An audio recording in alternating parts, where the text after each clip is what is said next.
അമീബിയ എന്ന രോഗാണു മൂലം കേരളത്തിൽ കഴിഞ്ഞ വർഷം 33 പേർ മരണമടഞ്ഞു. 400ഓളം പേർ ഗുരുതര രോഗാവസ്ഥയിൽ ചികിത്സയുമായി. ഈ പ്രശ്നപരിഹാരത്തിന് ആരംഭിച്ച സൂപ്പർ ക്ലോറിനേഷൻ പദ്ധതി ഏകദേശം 10 മണിക്കൂർ നേരം സമ്പൂർണ്ണ വിജയമാണ്. അതുകഴിഞ്ഞാൽ സമ്പൂർണ്ണ പരാജയവുമാണ്. ജനത്തിൻ്റെ ആരോഗ്യത്തിന് വളരെ ഹാനികരമാണ്. ശാസ്ത്രീയമായ വിവരങ്ങൾ പ്രതിപാദിക്കുന്നത് നിങ്ങൾ എല്ലാവരും സശ്രദ്ധം കേൾക്കുക, കാണുക. സൂപ്പർ ക്ലോറിനേഷൻ എന്ന പ്രക്രിയയുടെ പ്രായോഗിക പരിമിതികളെക്കുറിച്ചും ജലശുദ്ധീകരണത്തിലെ പുതിയ സാധ്യതകളെക്കുറിച്ചും താങ്കൾ ഉന്നയിച്ച കാര്യങ്ങൾ വളരെ ഗൗരവകരമാണ്. സാധാരണക്കാർക്ക് ഇത് എളുപ്പത്തിൽ മനസ്സിലാക്കാൻ പാകത്തിൽ ശാസ്ത്രീയമായ വശങ്ങൾ ചേർത്ത് താഴെ നൽകുന്നു. കിണർ വെള്ളം ശുദ്ധീകരിക്കുമ്പോൾ ശ്രദ്ധിക്കേണ്ട കാര്യങ്ങൾ. സൂപ്പർ ക്ലോറിനേഷൻ എത്രത്തോളം ഫലപ്രദം? നമ്മുടെ കിണറുകളിൽ ബ്ലീച്ചിംഗ് പൗഡർ ഉപയോഗിച്ച് നടത്തുന്ന സൂപ്പർ ക്ലോറിനേഷൻ യഥാർത്ഥത്തിൽ ഒരു താൽക്കാലിക പരിഹാരം മാത്രമാണ്. ഇതിന്റെ ശാസ്ത്രീയമായ പോരായ്മകളും ആരോഗ്യ പ്രശ്നങ്ങളും താഴെ പറയുന്നവയാണ്. 1. ക്ലോറിൻ വാതകത്തിന്റെ അസ്ഥിരത. ക്ലോറിൻ ഒരു വാതകമാണ്. വെള്ളത്തിൽ ലയിച്ചു ചേർന്നാലും വളരെ വേഗത്തിൽ അത് അന്തരീക്ഷത്തിലേക്ക് ബാഷ്പീകരിച്ചു പോകും.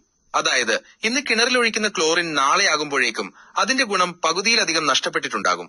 ഒരു ബഫർ സ്റ്റോക്കായി ഇതിനെ ജലത്തിൽ നിലനിർത്താൻ കഴിയില്ല. 2. ആന്റിബയോട്ടിക് റെസിസ്റ്റൻസ് പോലെ മാരകമായ ക്ലോറിൻ റെസിസ്റ്റൻസ്. ഇതാണ് ഏറ്റവും വലിയ അപകടം. സൂപ്പർ ക്ലോറിനേഷൻ കഴിഞ്ഞ് ഏതാനും മണിക്കൂറുകൾക്കുള്ളിൽ വെള്ളത്തിലെ ക്ലോറിന്റെ അളവ് കുറയുന്നു. ഈ സമയത്ത് കിണറിലേക്ക് പുതുതായി എത്തുന്ന രോഗാണുക്കൾ വെള്ളത്തിലുള്ള നേരിയ അളവിലുള്ള ക്ലോറിനുമായി പൊരുത്തപ്പെടുന്നു. അപകടം. ബാക്ടീരിയകൾ ക്ലോറിനെ പ്രതിരോധിക്കാനുള്ള ശേഷി റെസിസ്റ്റൻസ് ആർജിക്കുന്നു.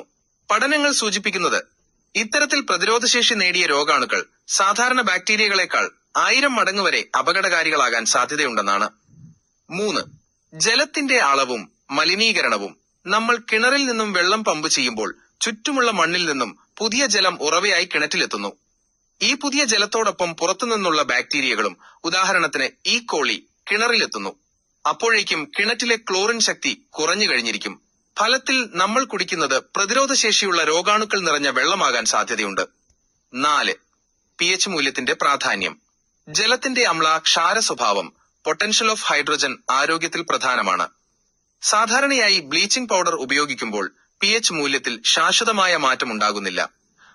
പുതിയ ബദൽ സർഫസ് മോർഫോളജി സാങ്കേതിക വിദ്യ, സർഫേസ് മോർഫോളജി ടെക്നോളജി.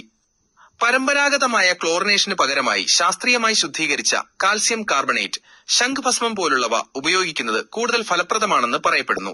ഇതിന്റെ പ്രവർത്തനം ഇങ്ങനെയാണ്. Osmosis theory. വെള്ളത്തിന്റെ pH മൂല്യം 8.5 മുതൽ 9 വരെയായി ഉയർത്തുന്നതിലൂടെ രോഗാണുക്കളുടെ പുറംകവചം സെൽ വോൾ തകരുകയും അവ സ്വാഭാവികമായി നശിക്കുകയും ചെയ്യുന്നു. സ്ഥിരത. ക്ലോറിൻ പോലെ പെട്ടെന്ന് ബാഷ്പീകരിച്ചു പോകാത്തതിനാൽ ജലത്തിൽ ഇതിന്റെ സാന്നിധ്യം കൂടുതൽ കാലം നിലനിൽക്കുകയും തുടർച്ചയായ സംരക്ഷണം നൽകുകയും ചെയ്യുന്നു. ആരോഗ്യം. രാസവസ്തുക്കളുടെ അമിത സാന്നിധ്യം ഇല്ലാത്തതിനാൽ ഇത് ആരോഗ്യത്തിന് കൂടുതൽ സുരക്ഷിതമാണ്. ചുരുക്കത്തിൽ സൂപ്പർ ക്ലോറിനേഷൻ ഒരു അടിയന്തര ഘട്ടത്തിൽ മാത്രം ചെയ്യാവുന്ന ഒന്നാണ്. എന്നാൽ സ്ഥിരമായ ശുദ്ധീകരണത്തിന് ശാസ്ത്രീയമായ ബദലുകൾ തേടുന്നത് ആരോഗ്യത്തിന് ഉത്തമമാണ്. ഈ വിഷയത്തിൽ കൂടുതൽ സാങ്കേതിക വിവരങ്ങൾക്കോ സംശയങ്ങൾക്കോ ബന്ധപ്പെടാവുന്നതാണ്.